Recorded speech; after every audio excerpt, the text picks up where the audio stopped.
संख्या पद्धति विभिन्न प्रकार की संख्याओं को लिखने और उनके मध्य संबंधों के आधार पर उन्हें वर्गीकृत करने की व्यवस्थित नियमों को संख्या पद्धति कहते हैं। किसी भी संख्या को व्यक्त करने के लिए 10 संकेतों 0, 1, 2, 3, 4, 5, 6, 7, 8, 9 का प्रयोग किया जाता है। इन्हें अंक कहते हैं।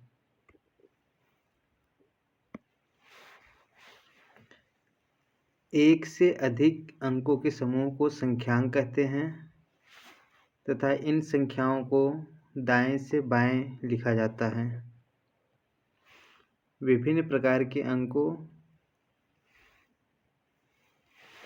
को हम जब दाएं से बाएं लिखते हैं तो वो एक संख्या का रूप ले लेती है और इनको दाएं से बाएं क्रमशः इकाई, दहाई, सैकड़ा, हजार, 10,000, लाख, 10 लाख, करोड़, 10 करोड़, इस तरह से इनको बोला जाता है।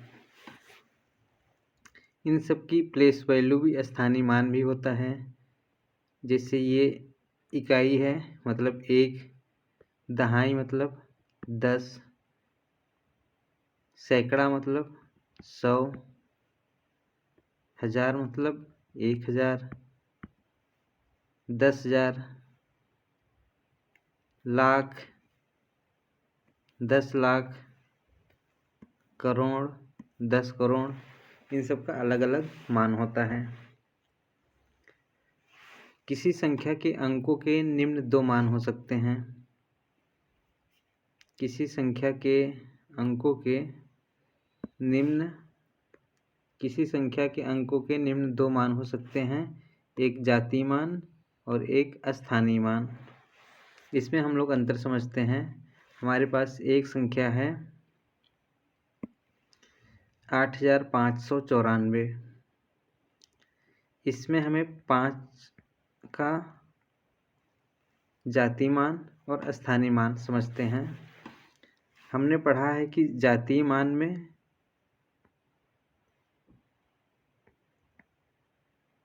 उस संख्या की मूल वैल्यू होती है। जैसे 5 का जातीय 8,594 में 5 का जातीय मान 5 ही होगा। जातीय मान कोई भी संख्या अगर है वो किसी भी स्थान पर है, उसमें कोई परिवर्तन नहीं होता है। जो उसका आंकिक मान ही है, आंकिक मान है, वो उसका जातीय मान होता है। और स्थानीय मान में उसके स्थान की वैल्यू होती है। सपोज़ ये किस स्थान पे आ रहा है, हम लोग दाएं से गिनते हैं, इकाई, दहाई, सैकड़ा, तो ये 5 सैकड़े के स्थान पे आ रहा है, तो इसकी वैल्यू हो जाएगी 500। 5 से इसमें गुणा कर देंगे हम 100 में, ये इसकी वैल्यू 1 है। दहाई के स्थान पे जो आएगा उसमें 10 से गुणा करेंगे और सैकड़े के स्थान पे जो आता है उसमें हम लोग 100 से गुणा करते हैं। इकाई, दहाई, सैकड़ा, तो 5 से हम लोग 100 से गुणा किए तो इसकी वैल्यू आ गई 500। आगे हम लोग इसको और अच्छे से समझते हैं।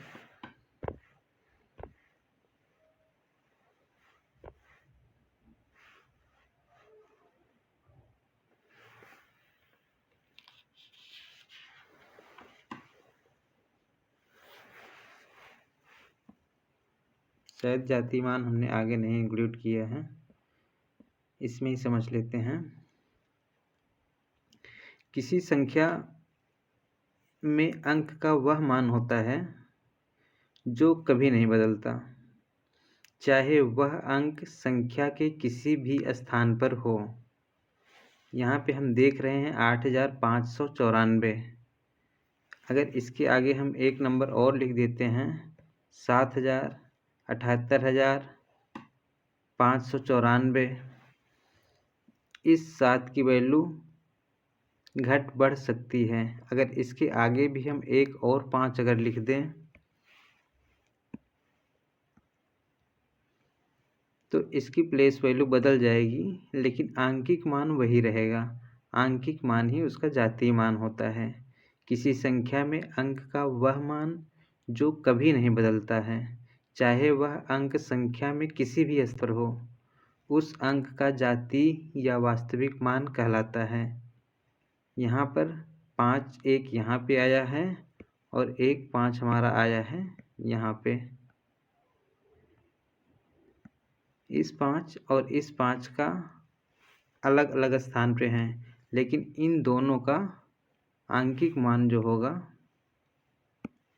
इन दोनों का आंकिक मान 5 ही होगा या जातीय मान 5 ही होगा।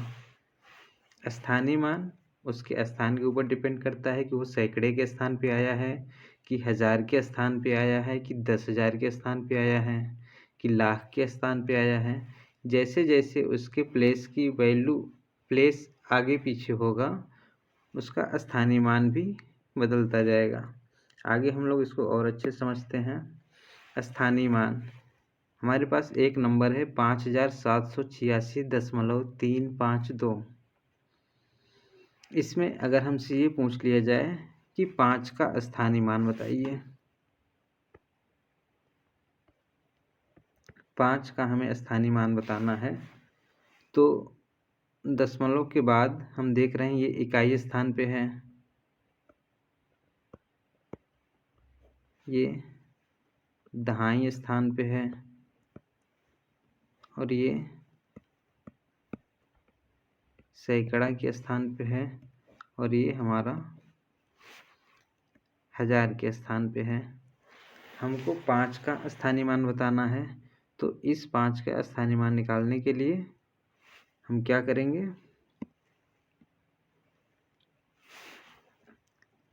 5 गुणे 1000 इज इक्वल टू 5000। 5000 इस 5 का स्थानीय मान हो गया। उसके बाद हम यहाँ पे देख रहे हैं कि दशमलव के बाद भी 1 5 है, 3 5 2। तो जैसे हम इस तरफ दशमलव के बाईं तरफ बढ़ते हैं तो 10 का गुणा करते जाते हैं। सपोज जैसे इकाई में एक अंक था हमारा,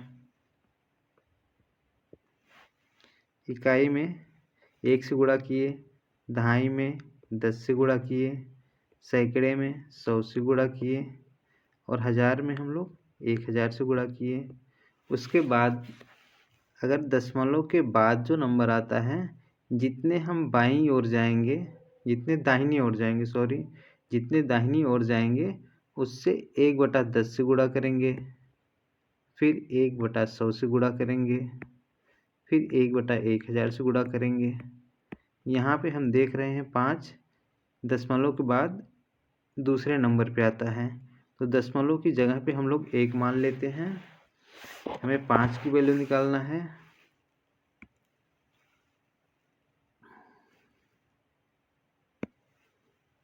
हमें इस 5 की वैल्यू निकालना है, तो 5 वैसे लिख लेंगे। अब हम इसमें गुणा करेंगे कितने से, 1 बटा दशमलव की जगह पे 1 लिख देंगे।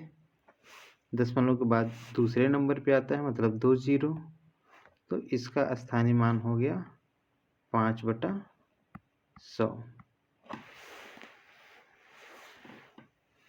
समझ सकते हैं आप। पहले 5 का ये आया है हज़ार के स्थान पर, तो इसमें हमने 1000 से मल्टीप्लाई किया तो 5000, और दूसरा 5 जो हमारे पास आया है वो दशमलव के बाद दूसरा अंक है, तो दशमलव की जगह पर 1 अगर हम मान लेते हैं, दशमलव के बाद दूसरा अंक है 2 0, मतलब 1/100 से 1/100 से हम लोग इसमें गुणा कर देंगे, मतलब 5 गुणे 5/100 बराबर 5/100। ये हमारा दूसरा आ जाएगा, दूसरे 5 का स्थानीय मान। आगे चलते हैं, हम लोग संख्याओं के प्रकार की बात करते हैं। तो सबसे पहले नंबर पे हम यहाँ पे देख रहे हैं प्राकृतिक संख्या है हमारे पास। प्राकृतिक संख्या किसे कहते हैं, वे संख्याएं जो वस्तुओं की गणना में प्रयुक्त की जाती है प्राकृतिक संख्याएं कहलाती हैं। वे संख्याएं जो वस्तुओं की गणना में प्रयुक्त की जाती हैं प्राकृतिक संख्याएं कहलाती हैं। सपोज हम ये बोलते हैं कि एक क्रिकेट टीम में 11 प्लेयर होते हैं, तो वो 11 क्या हैं?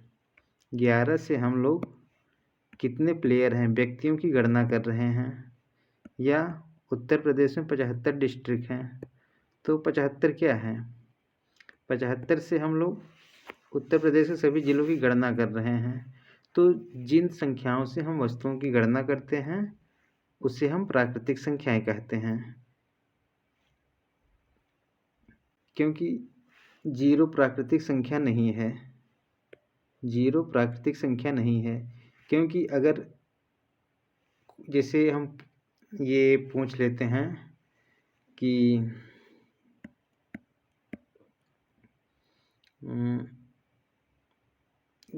क्या घर में कोई है, तो हम लोग बोलते हैं हाँ एक लोग हैं। अगर नहीं है तो नहीं है, मतलब 0 कोई शब्द नहीं आता है। कभी ये नहीं बोलते 0 लोग हैं, नहीं, कोई नहीं है। या तो होते हैं या नहीं होते हैं। होते हैं तो उनकी गणना होती है 1 2 3 4 5। नहीं होते हैं तो 0, कोई गणना नहीं है उसकी। तो 0 प्राकृतिक संख्या में नहीं है। दूसरी बात यह है कि सभी प्राकृतिक संख्याएं धनात्मक होती हैं। 0 प्राकृतिक संख्या नहीं है और सभी प्राकृतिक संख्याएं धनात्मक होती हैं।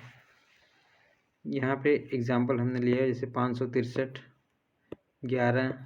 11,85,127, 9,856, ये सब प्राकृतिक संख्याएं हैं। प्राकृतिक संख्याओं को हम लोग कैपिटल N से लिखते हैं। कैपिटल N से हम लोग प्राकृतिक संख्याओं को लिखते हैं और ये 1 2 3 4 अनंत तक होती हैं। आगे चलते हैं। दूसरे नंबर पे आता है हमारा पूर्ण संख्याएं। पूर्ण संख्या किसे कहते हैं?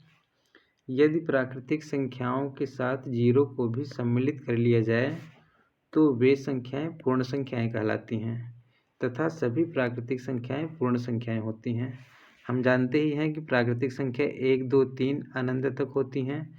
अगर इस प्राकृतिक संख्या के समूह में हम 0 को भी शामिल कर लेते हैं तो ये पूर्ण संख्या या होल नंबर, इसको हम लोग कैपिटल W से डिनोट करते हैं।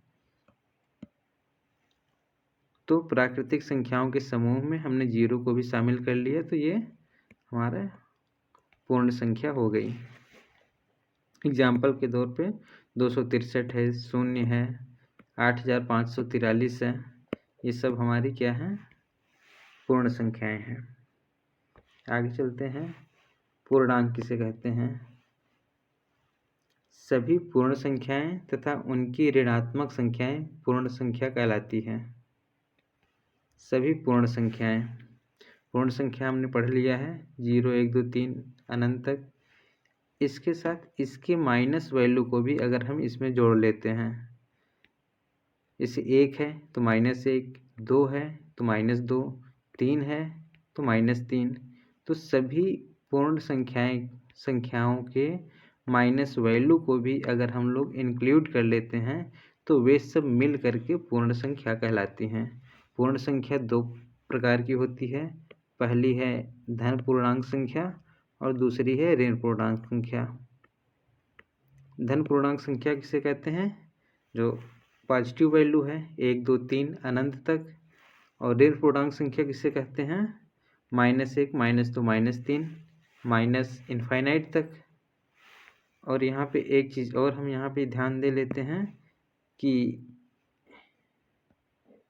धन पूर्णांक को हम I पॉजिटिव से डिनोट करते हैं और ऋण पूर्णांक को I नेगेटिव से। एक और सबसे इम्पोर्टेंट बात यह है कि 0 न तो धन पूर्णांक संख्या है और न ही ऋण पूर्णांक संख्या है। 0 न धन पूर्णांक संख्या है न ऋण पूर्णांक संख्या है।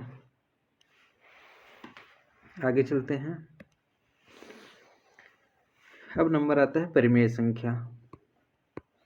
वे सभी संख्याएं जिन्हें P/Q के रूप में व्यक्त किया जा सके परिमेय संख्याएं कहलाती हैं।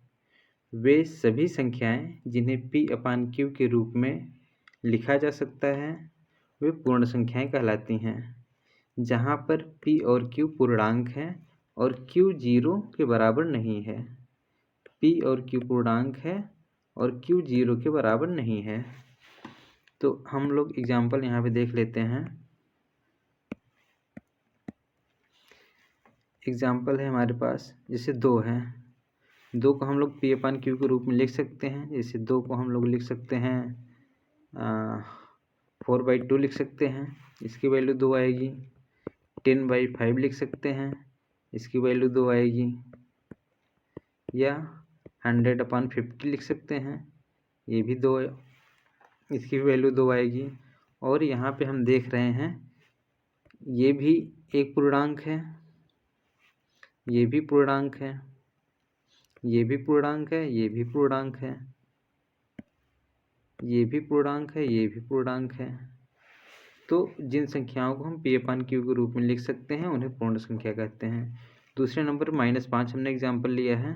-5 भी एक पूर्णांक संख्या है, परिमेय संख्या है। -5 को हम लोग लिख सकते हैं -10/2, -10/2 लिख सकते हैं। -25/5 ये भी लिख सकते हैं। हम लोग -5 को लिख सकते हैं -60/12। इन सब की वैल्यू -5 ही आएगी। 3/7 ऑलरेडी p/q के ही फॉर्म में है। 3/7 ऑलरेडी p/q के फॉर्म में है, तो ये भी एक पूर्णांक संख्या, यह भी एक परिमेय संख्या है। तो परिमेय संख्या वे सभी संख्याएं जिन्हें p/q के रूप में व्यक्त कर सकते हैं या लिख सकते हैं, परिमेय संख्या कहलाते हैं। बस एक बात ध्यान देने वाली बात है कि p और q पूर्णांक होने चाहिए और q 0 के बराबर नहीं होना चाहिए। आगे चलते हैं। अपरिमेय संख्या वे सभी संख्याएं जिन्हें p/q के रूप में व्यक्त नहीं किया जा सकता है, अपरिमेय संख्या कहलाती है। वे सभी संख्याएं जिन्हें p/q के रूप में व्यक्त नहीं किया जा सकता है, अपरिमेय संख्या कहलाती है। जैसे √2 है, √3, √5, इसको हम p/q के फॉर्म में नहीं लिख सकते हैं। तो इसलिए ये याद ही कर लीजिए, √2, √3, √5। आप यहाँ पे एक चीज़ ये सोच सकते हैं कि हमने एग्जाम्पल लिया है √3, √2 लिया है, फिर √3 लिया है, √4 क्यों नहीं लिया, √5 ले लिया? क्योंकि √4 को हम 2 × 2 लिख सकते हैं और √4 ये इसकी वैल्यू 2 आ जाएगी। अगर 2 वैल्यू आ गई तो ये एक परिमेय संख्या हो गई। तो इसलिए हमने यहाँ पे √4 नहीं लिया है।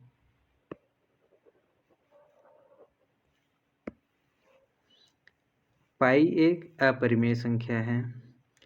पाई का मान हम लोग 22/7 जनरली कैलकुलेशन में, जैसे वृत्त का क्षेत्रफल निकालना है या वृत्त के कैलकुलेशन में हम लोग वृत्त का परिमाप निकालते हैं, वृत्त की परिधि निकालते हैं या वृत्त का क्षेत्रफल निकालते हैं, तो पाई का मान हम लोग 22/7 अक्सर यूज़ कर लेते हैं।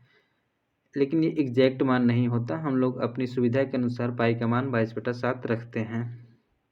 ओके, आगे ध्यान देने वाली बात है, पाई एक अपरिमेय संख्या है जिसका मान 22/7 या 3.14 के लगभग बराबर होता है। पाई एक अपरिमेय संख्या है जिसका मान 22/7 या 3.14 के लगभग बराबर होता है, एग्जैक्ट नहीं होता, इसलिए पाई एक अपरिमेय संख्या है। परिमेय तथा अपरिमेय संख्याओं का योग तथा अंतर सदैव अपरिमेय संख्या होती है। परिमेय तथा अपरिमेय संख्याओं का योग तथा अंतर सदैव अपरिमेय संख्या होती है। एग्जाम्पल हम देख लेते हैं। यहाँ पे हमारे पास है 2 एक परिमेय संख्या है, √5 एक अपरिमेय संख्या है। हमने इन दोनों को जोड़ दिया, 2 + √5 हो गया, तो ये एक अपरिमेय संख्या होगी। अंतर 2 एक परिमेय संख्या है, √5 एक अपरिमेय संख्या है। इन दोनों को 2 से हमने √5 को घटा दिया, तो ये इसका जो सॉल्यूशन आएगा वो भी एक अपरिमेय संख्या होगी।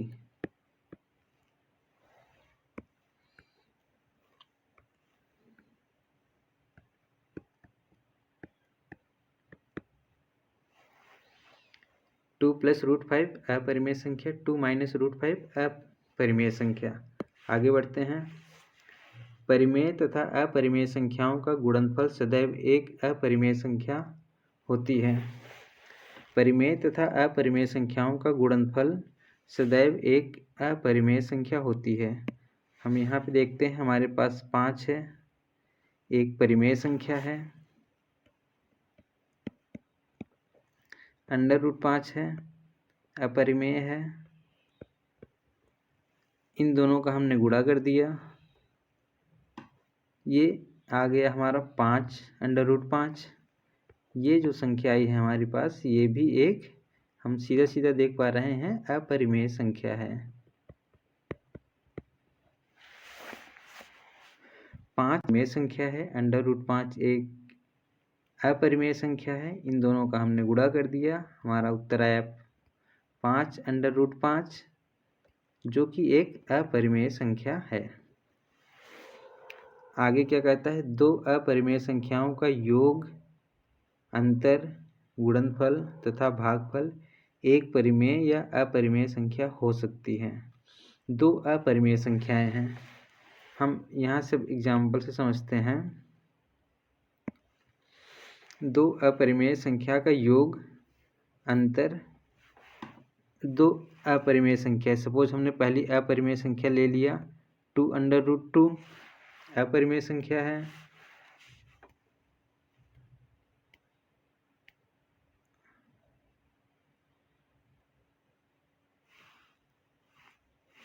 एक मिनट, हमने ले लिया, हम पहले योग देखते हैं, योग को पहले देखते हैं। 2 पहले नंबर पे हम योग ले लेते हैं। योग में हमारे पास एक संख्या है 2 + √5। अभी हम पहले पढ़ चुके हैं, ये एक अपरिमेय संख्या है। फिर दूसरी हमने संख्या ले लिया 2 - √5, ये भी एक अपरिमेय संख्या है।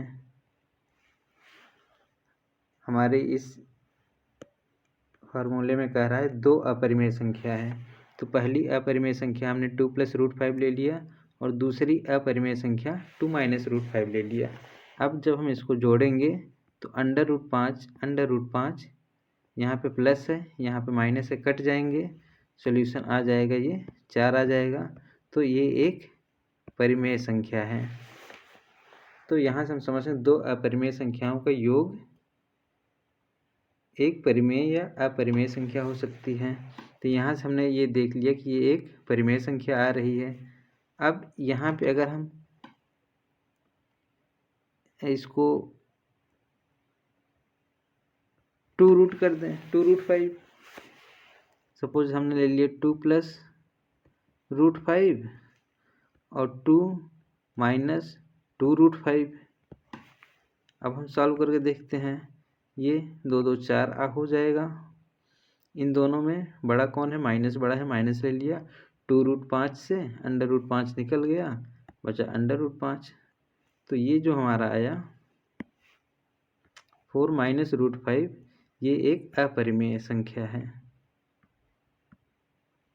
अपरिमेय संख्या है। जबकि यहाँ पे हमारे पास आया था 4, ये एक परिमेय संख्या है।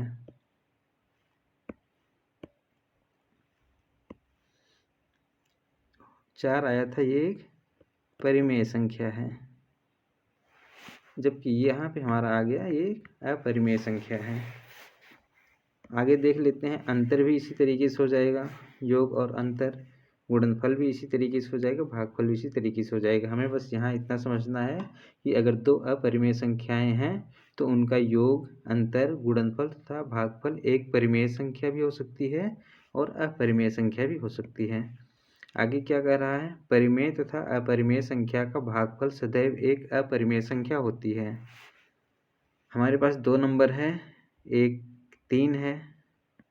3 क्या है, परिमेय संख्या है। 3 हमारे पास है परिमेय संख्या और √5 है, ये हमारा अपरिमेय संख्या है। तो 3/√5, 3/√5 एक अपरिमेय संख्या होगी और √5/3 ये भी एक अपरिमेय संख्या होगी। क्लियरली दिख ही रहा है। आगे चलते हैं, वास्तविक संख्याएं। वास्तविक संख्याएं वे सभी संख्याएं जो या तो परिमेय हो या फिर अपरिमेय हो, वास्तविक संख्याएं कहलाती हैं। वे सभी संख्याएं जो या तो परिमेय हो या तो अपरिमेय हो, वास्तविक संख्याएं कहलाती हैं। मतलब परिमेय और अपरिमेय वास्तविक संख्या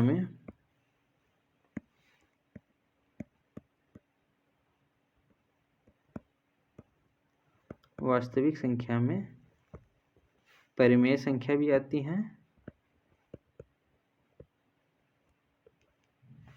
और अपरिमेय भी संख्या आती है।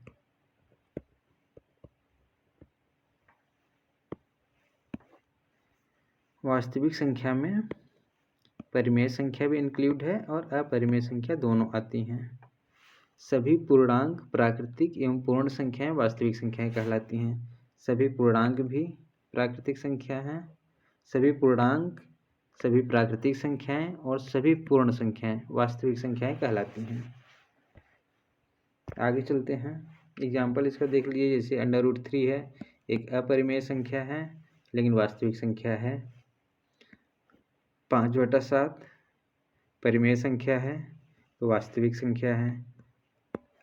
√12 यह एक अपरिमेय संख्या है और वास्तविक संख्या में सम्मिलित है। आगे चलते हैं, सम संख्याएं। सम संख्याएं वे सभी संख्याएं, सम संख्या किसे कहते हैं, वे सभी संख्याएं जो 2 से पूर्णतः विभाजित हो जाती हैं। वे सभी संख्याएं जो 2 से पूर्णतः विभाजित हो जाती हैं सम संख्या कहलाती हैं। प्रत्येक सम संख्या में इकाई का अंक 0, 2, 0। प्रत्येक सम संख्या में इकाई का अंक जो है 0, 2, 4, 6, 8। जिस भी संख्या के में इकाई का अंक अगर इन पांचों में से कोई संख्या है तो वो एक सम संख्या होगी।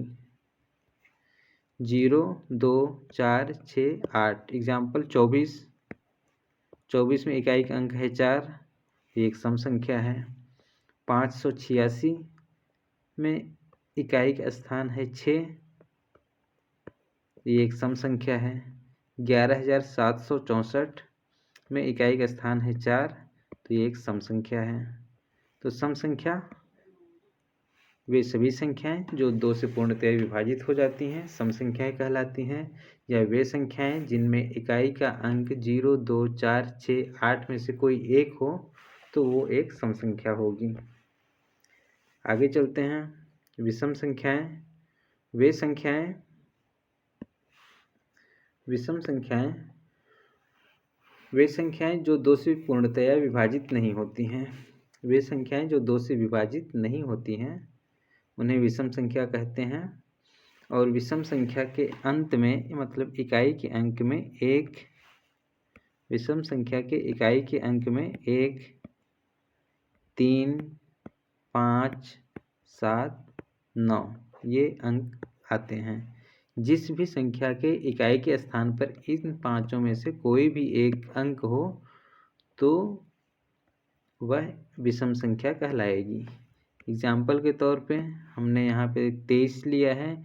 23 में इकाई का अंक है 3, यह एक विषम संख्या है। 9 ऑलरेडी विषम संख्या है।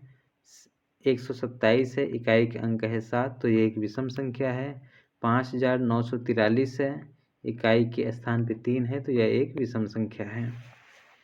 ओके, आगे चलते हैं।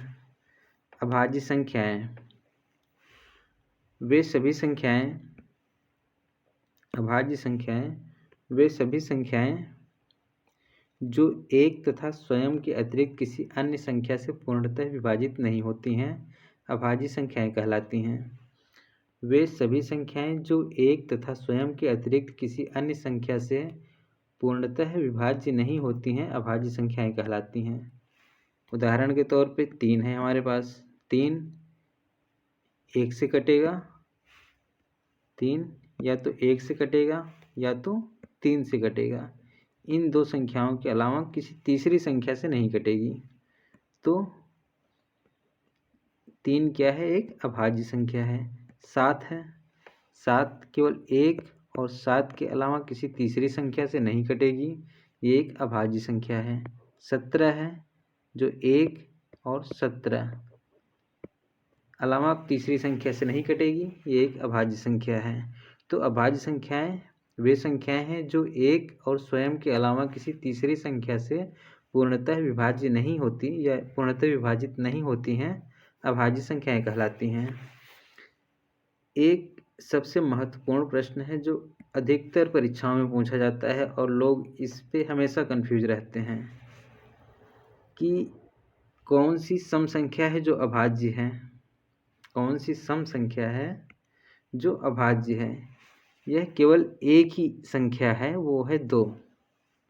2 एकमात्र सम संख्या है जो अभाज्य है। 2 एकमात्र सम संख्या है जो अभाज्य है। ये आप समझ लीजिए, 2 सम संख्या है और 2 1 और 2 के अलावा किसी तीसरी संख्या से घटेगा नहीं। 2 जो है 1 और 2 के अलावा किसी तीसरी संख्या से नहीं कटेगा, इसलिए 2 एकमात्र सम संख्या है जो कि अभाज्य है। और एक ये भी आता है 1 से 100 के मध्य 25 अभाज्य संख्याएं हैं।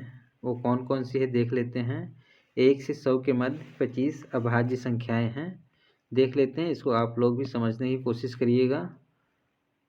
2 3 5 7 11 13 17 19 23 29 31 37 41 43 47 53 59 61 67 71 73 79 83 89 और 97।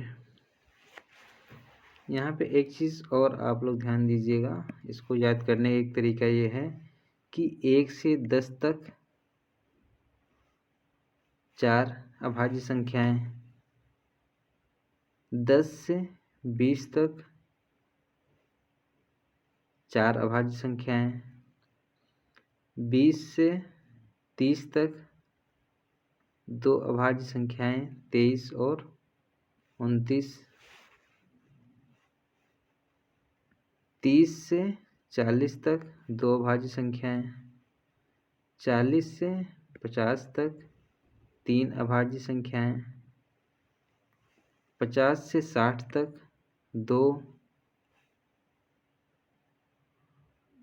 60 से 70 तक 2, 70 से 80 तक में 3, 80 से 90 के बीच में 2 और लास्ट में 1, लास्ट में 1। यहाँ से आप देख सकते हैं 4 + 4 2 2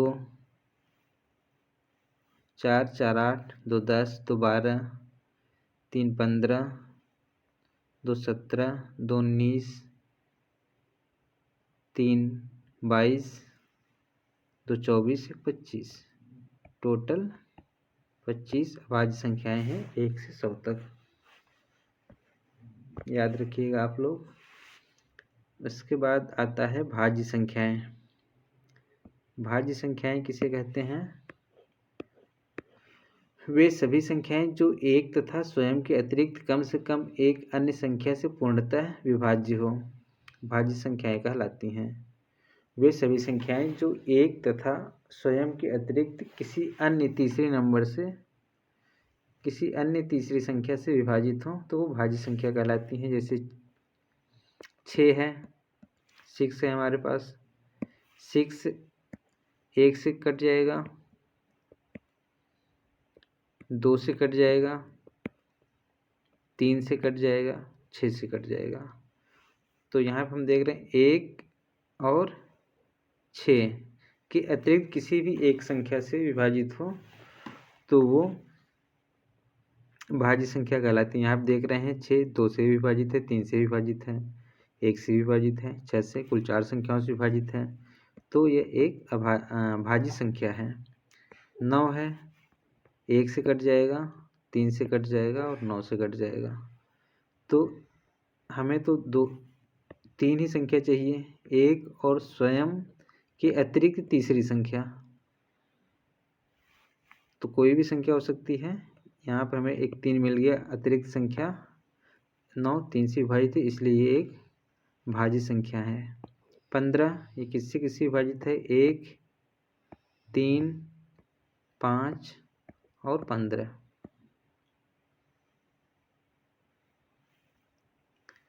1 3 5 और 15। तो 1 और 15 के अतिरिक्त 2 अन्य संख्याओं से विभाजित हो जाती है, अतः 15 भी एक भाज्य संख्या है। आगे चलते हैं। एक न तो अभाज्य संख्या है और ना ही भाज्य संख्या है। एक न तो भाज्य संख्या है ना ही अभाज्य संख्या है। भाज्य संख्याएं सम एवं विषम दोनों ही हो सकती हैं, बिल्कुल हो सकती हैं। भाज्य संख्या सम 4 भाज्य संख्या है, 6 भाज्य संख्या है, 8 भाज्य संख्या है, 16 भाज्य संख्या है और ये सब सम है। 4 6 8 16 ये सब सम संख्याएं हैं और ये भाज्य हैं। और विषम संख्या जैसे 9 है, भाज्य संख्या है, 1 3 और 9 से कट रहा है, इसलिए एक भाज्य संख्या है। 15 भाज्य है, किससे किससे कट रहा है? 1 से, 3 से, 5 से, 15 से। 21 भाज्य संख्या है, किससे किससे कट रहा है? 1 से, 3 से, 7 से और 21 से। 25 एक भाज्य संख्या है, किससे किससे कट रहा है? 1 से, 5 से और खुद 25 से। तो ये सभी संख्याएं विषम संख्याएं हैं। ये सभी संख्याएं विषम संख्याएं हैं। तो भाज्य संख्याएं सम एवं विषम दोनों ही हो सकती हैं।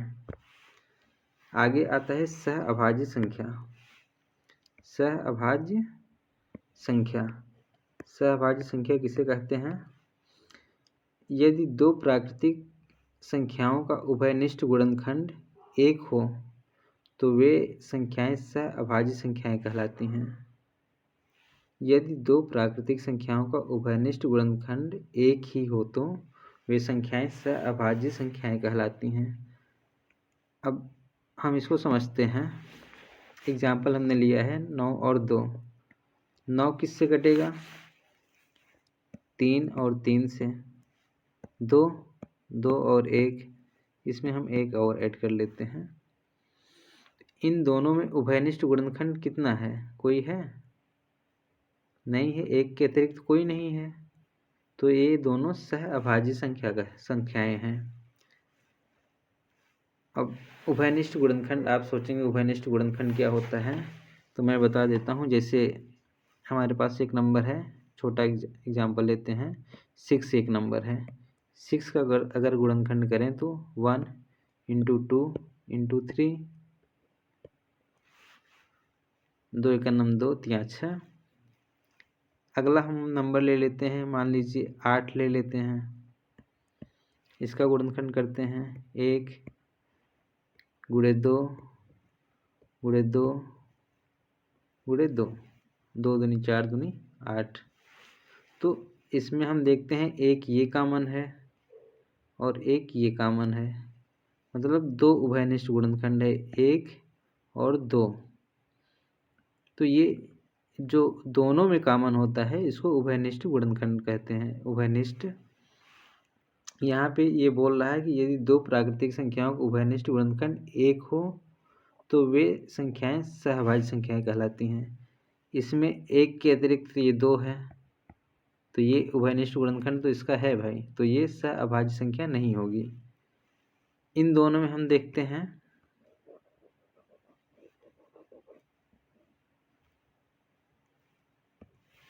इन दोनों में हम देखते हैं 9 का गुणनखंड 1 × 3 × 3 और 2 का 1 × 2। हम 1 इधर भी लिख सकते हैं, इसको ऐसे कर लीजिए 1 × 2। इन दोनों में केवल 1 के अतिरिक्त और कोई कॉमन नहीं है, तो इसलिए ये दोनों सहअभाज्य संख्याएं हैं। 2 और 7 आपस में किसी संख्या से नहीं करें, कोई ऐसी संख्या नहीं है जो 2 और 7 को विभाजित कर सके। 11 और 15 1 के अलावा कोई दूसरी संख्या नहीं है जो इन दोनों को विभाजित कर सके। 2 और 7 को भी 1 के अलावा दूसरी संख्या नहीं है जो विभाजित कर सके। 11 और 15 में भी यही हाल है और 9 और 2 में भी यही हाल है। तो सहअभाज्य संख्या किसे कहते हैं? सहअभाज्य संख्या, यदि 2 प्राकृतिक संख्याओं का उभयनिष्ठ गुणनखंड 1 हो तो वे संख्याएं सहअभाज्य संख्या कहलाती हैं। सहअभाज्य संख्याओं का अभाज्य होना आवश्यक नहीं है। सहअभाज्य संख्याओं का अभाज्य होना आवश्यक नहीं है। सहअभाज्य संख्याओं का अभाज्य होना आवश्यक नहीं है। हम एग्जाम्पल ले लेते हैं कि एक हमारे पास है संख्या 8 और एक है 15। 8 भी एक भाज्य संख्या है और 15 भी भाज्य संख्या है। ये 2 से कट जाएगा, 4 से कट जाएगा, 1 2 4 8। अगर इसका गुणनखंड करेंगे तो क्या आएगा? 1 2 4 8। 15 का 15 भी भाज्य संख्या है, 1 से कट जाएगा, 3 से कट जाएगा, 5 से कट जाएगा और 15 से कट जाएगा। तो ये दोनों भाज्य संख्या हैं, 8 भी और 15 भी, लेकिन ये दोनों आपस में अभाज्य हैं। 15 और 8 में कोई भी उभयनिष्ठ गुणनखंड नहीं है 1 के अलावा, अतः ये दोनों सहअभाज्य संख्याएं कहलाएंगी।